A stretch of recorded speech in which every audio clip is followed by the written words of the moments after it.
Hey patrons, this is going to be a probably not very long creative scrum where Corey and I say hi, Corey. Hey, how's it going, guys? Where we work out the gameplay mechanics and general scale for the long discussed missing mini boss in level 2, the guy that controls the actual trebuchet. So I quickly set up a screen grab here, and I kept one living Ram Man, standard Ram Man, on screen. So that's great for scale. There's a player. And then this here was the potentially final, probably very close, boss size for the actual level 2 boss. So what we're thinking is we really want this guy, one, to be big enough where it makes sense that he's like a higher commander in their hierarchy, but also to let the player know ahead of time, wow, these ram men creatures, they can get big. And then, but the funny thing is, you'll go, wow, these guys can get big after seeing him, but then the boss will be quite a lot bigger. So this, having the boss and the player and the normal ram men on screen, should make it pretty easy for us to start to figure out how big we want this sub-boss Ram Man. So I'm just going to quickly cut this guy out of the background, create another layer here, call it sub-boss. And so now I could just hold Shift and start pressing the plus key and start making him bigger. See, that already is feeling pretty massive, but not massive enough to handle those giant ice cubes. But you can see we still have a long way to go before he's the size of the boss, so that's good. We have a lot of room to play with. Yeah, I'm That's thinking. starting to feel pretty good. Yeah, I'm thinking feeling like at least 1.5 feet taller than the player. Like, Yeah. and that's close to that. Maybe a little. I gave it 2 more yeah. pluses. That feels really intimidating. And then the other thing is, like, that'll be like, oh wow, and then you get to this guy, and that could be cool actually. To reinforce that, we can have another one of these guys slightly different looking, like in the room before the boss fight. And imagine if, I don't know what happens, but just for the sense of scale, like you already thought, holy shit, this guy's big. And then now he looks fairly puny next to the boss, and maybe the boss like swats him off screen or something. The cliff. You know what I mean? That's what he should do. Like he should just swat him right off the cliff. Like he's just. Well, don't forget, they go know. into a cave. So does the actual boss fight environment have a cliff? I don't remember. But regardless, he could still swat him off screen behind himself or something. We could figure out something cool. What you mean? Oh, you mean the final boss? Yeah. Or... So here's this guy, right? You were talking about this guy swatting off one of the little guys. Yeah, Yep. That's what I was thinking you were talking about. Yeah, Okay. yeah. No, I'm thinking you fought through a bunch of the little guys there, or standard sized guys who are already Right. a decent size compared to the player. And then you get to this guy, and you're the player's thinking, wow, these fucking ram men can get big, jeez. But then you beat him, and then 20 or so seconds later, you end the level. You go into the boss fight, and then it would be pretty cool. Imagine if you see another one of him standing there, and you're like, what? Oh, that's kind of lame. It's just another one of him. And then the real boss appears and swats him out of the way. Like, I'm dealing with this hero. I think that would be an awesome bait and switch. And we definitely had a sort of a death pit in the cave. Like Yeah, that was the thought, was that this guy, like, they just do that to dissenters or people they hate. These are just brutal. They're just big brutes. So the king or whatever you want to call him, leader. He's just. He's fed up with the fact that this guy got all the way to his chamber, or whatever. Yeah. And that could be a great intro cinematic where it starts out, and first the sub-boss is talking to you, so we'll need a portrait for him. Like, I mean, the mini guy, this guy, the other version of this guy, he'll be like, this is as far as you go, I'll take care of you, like, whatever, like, I can't believe you made it past my regiment or platoon or whatever. I can't believe you made it past all my men. And then just after he says that, and you think, what? This is the boss. I mean, he's cool, but he's not, super. I already fought a guy just like him.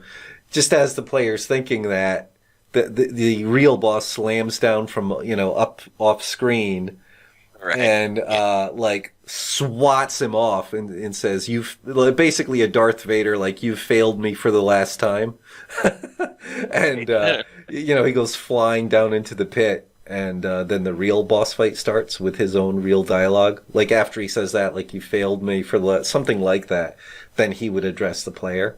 And then the actual fight would start with his big ass meter filling up on the bottom of the screen. So nice. That all being said, that's all really cool. But all right, let me stamp him down. There's his size. Save. Always save your progress, everybody, because power outages do happen, and then you got to start all over, and it's super super frustrating and waste your time. So anyway, Corey and I need to figure out the actual gameplay for this guy, and our ideas before were in line with him. From what I remember, we had thought about maybe giving him either a special weapon or an additional weapon than the hammer that the normal guys have.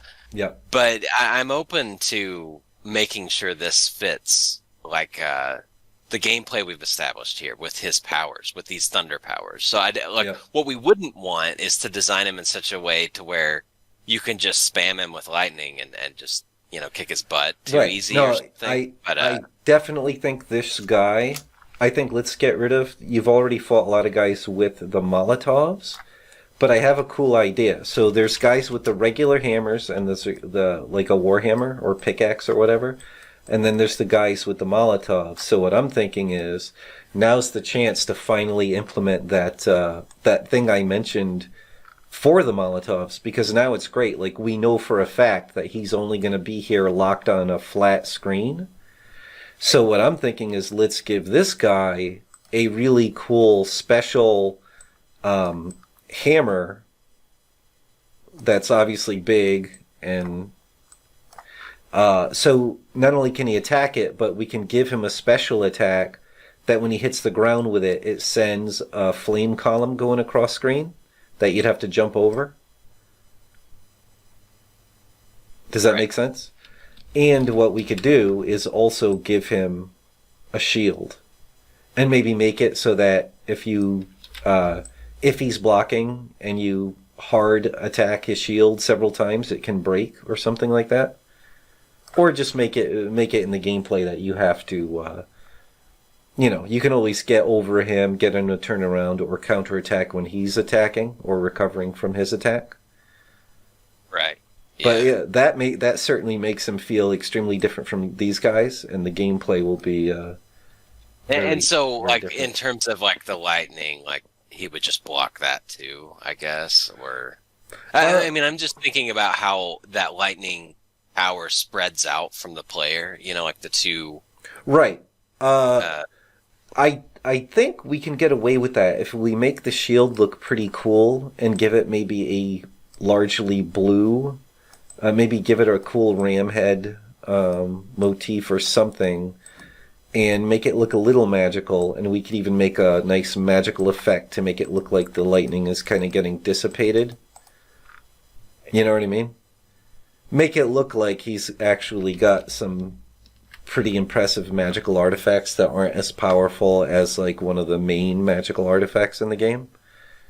Like it's I'm not saying like in the story we say definitively these are magic artifacts, but I think allowing him to block the lightning. I suppose it wouldn't have to be explained, but exactly. I'm just thinking like the regular guys, with the shock, like they're just completely immobilized, and yep. I would think, well, yeah, he's bigger, but like you can imagine even like the biggest, most hulking like human is still going to be taken down by a lightning bolt or something.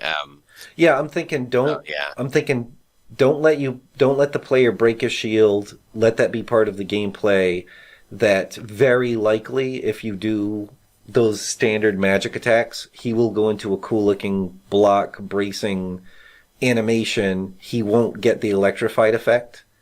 And we could even add like a sparks on the shield effect to make it look like, he parried it. Ooh, we could even make it. Oh, this is a cool idea. Oh, I love this idea. How specific is this?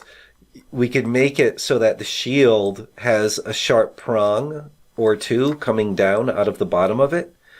And it's like it's channeling it into the ground. Yeah, so when he blocks, he literally drives it into the ground quickly. And it's basically... that's badass. That's perfect. That's absolutely perfect. All right, very, very cool. All right, so he's got cool ass flaming hammer that we could even make in the motion blur. We can make it trail a little bit of fire effect, and then he'll do a special move that'll like charge up for a second and then slam down, and it'll send the wave of fire that you have to jump over. And then, but he could also do a quicker regular attack with it.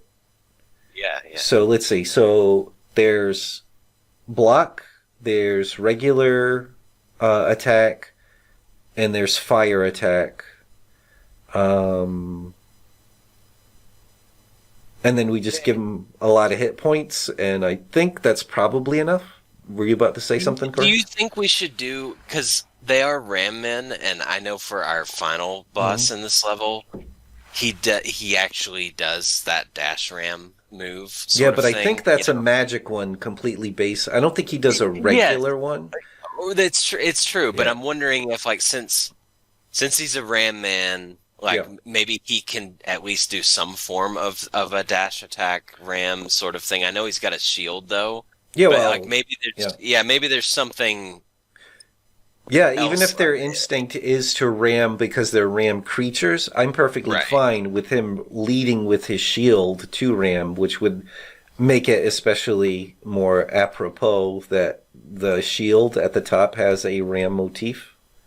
Yeah, and cool that could ram be horns. Like just some, a surprise thing he does every now and again just to go to the other side or footwork. Something. Yeah, exactly. Yeah. Fast footwork and stuff.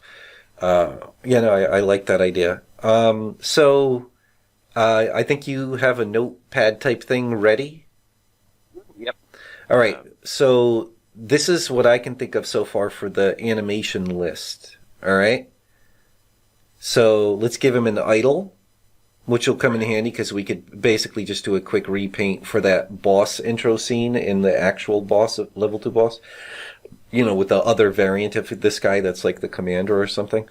So idle, and then definitely a walk, and then the block, which needs like a couple of frames of him quickly bracing down simultaneous to jamming the shield into the ground. Correct. So there's the block, and then I would say,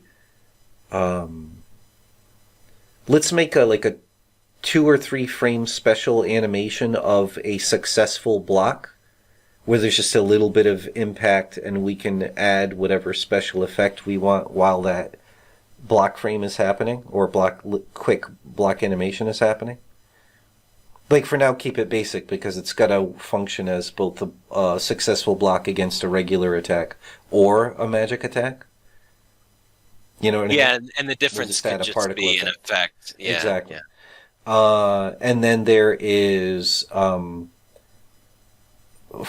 call it, what we call it, fire attack tell, where he's charging up the hammer, which it'll like just build up a bigger fiery glow or something.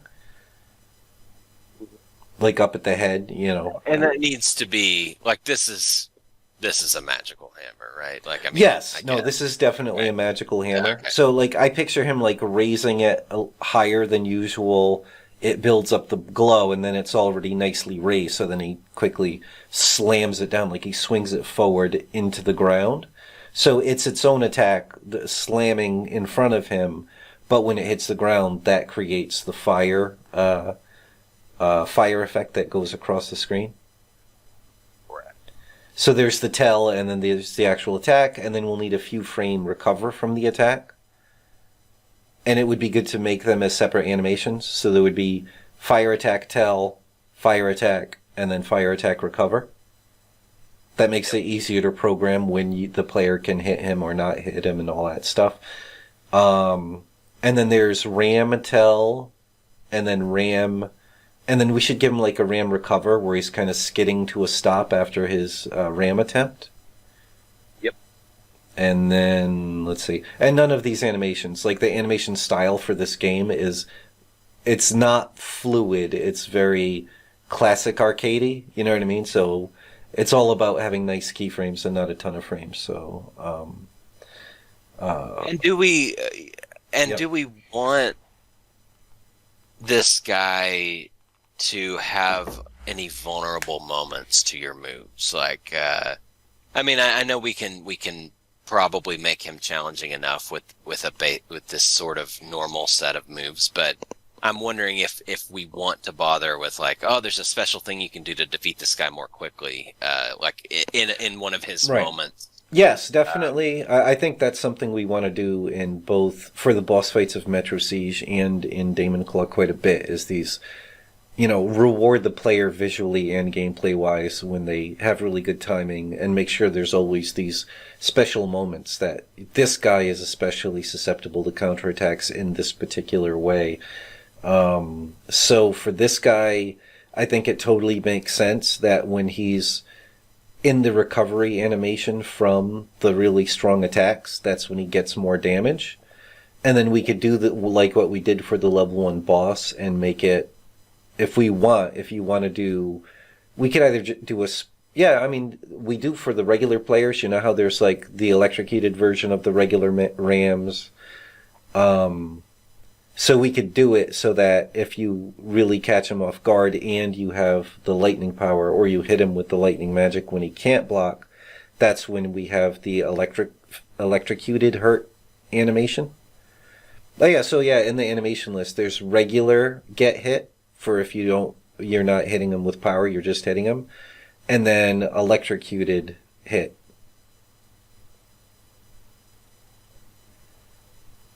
Which will mimic the style of the normal ram getting exactly. Yep. Cool. I think for a sub-boss, I think he's become very robust. So I wanted him. Yeah, he needs. It's interesting because we haven't, like, we had those special Falcon guys in level 1, but we didn't do that medium zone of like, okay, this is a specifically special. Right.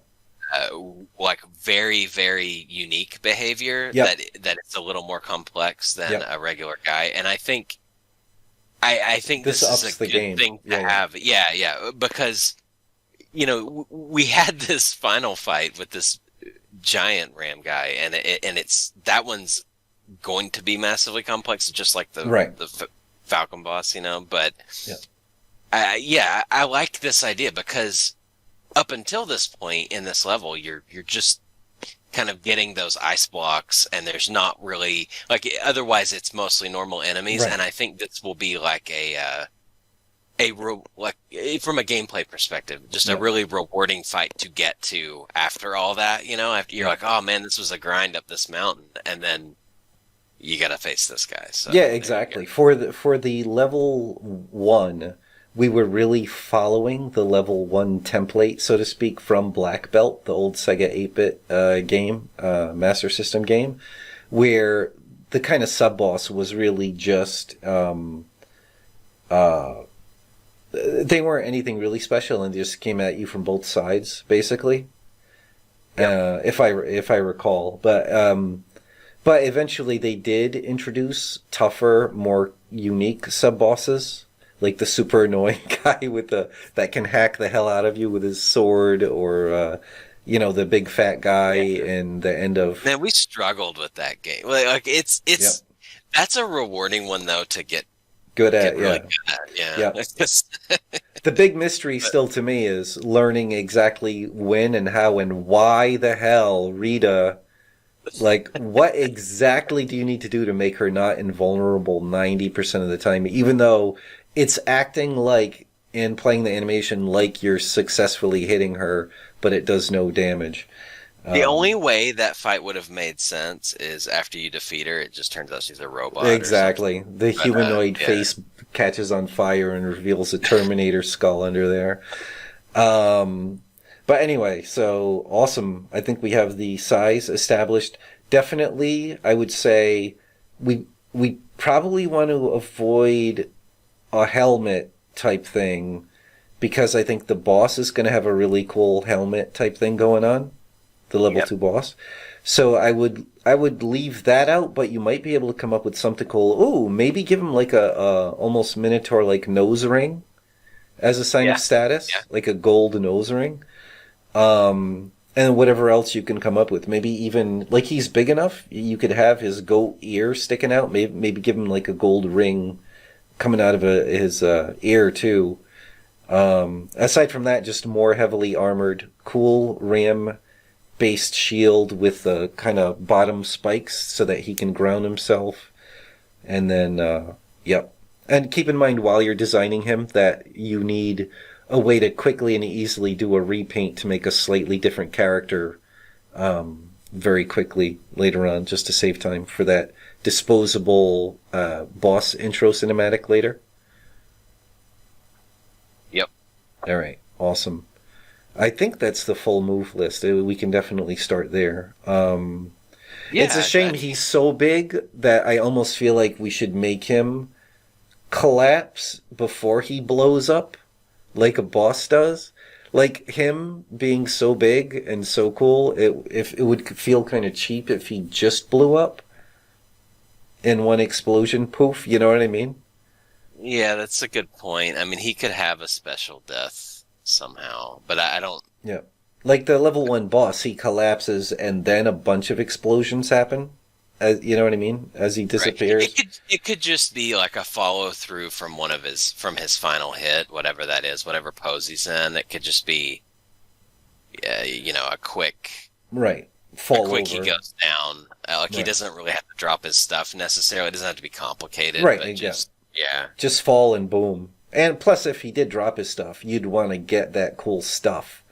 Like he's, you know what I mean? Like if it were on the ground, I'd be like, can I collect this? I want this stuff. So if it just blows, if it disappears with him after he falls and blows up, I think that's best to not confuse the player or taunt the player that there's something cool left in the snow that you wish you could get. But, all right, cool. I think we are good to go. I think we should just wrap this video up and actually get to work.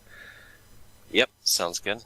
All right, awesome. Thanks as always, patrons, for watching. We hope this was entertaining.